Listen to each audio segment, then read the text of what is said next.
آگے فالحاملات وقرا، یہ حاملات سے مراد بادل، حاملت ان کی جمع، سحب بادل،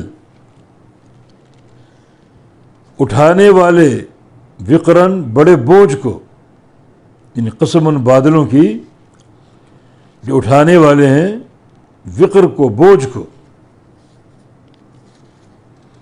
جیسے چوپائے بوجھ اٹھاتے ہیں،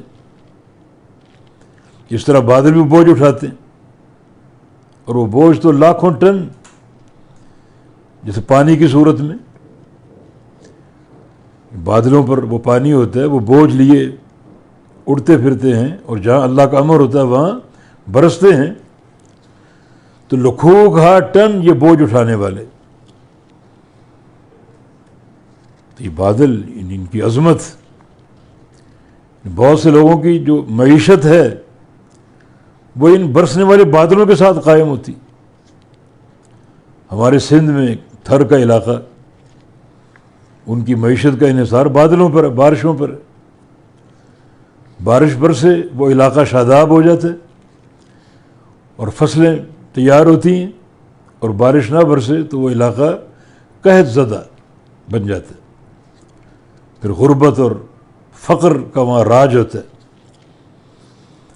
تو بادلوں کی قسم جو اٹھانے والے ہیں وقرن بوجھ کو، فالجاریات یسرا،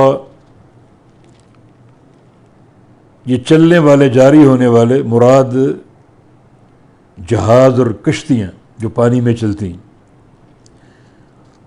اور ان جہازوں کی قسم جو چلنے والے بڑی سہولت کے ساتھ، آسانی کے ساتھ، یسرا آسانی،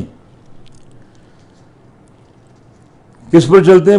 یعنی پانی کی پشت پر، پانی کے اوپر، بڑی سہولت اور بڑی آسانی کے ساتھ. اور یہ بھی ایک عظمت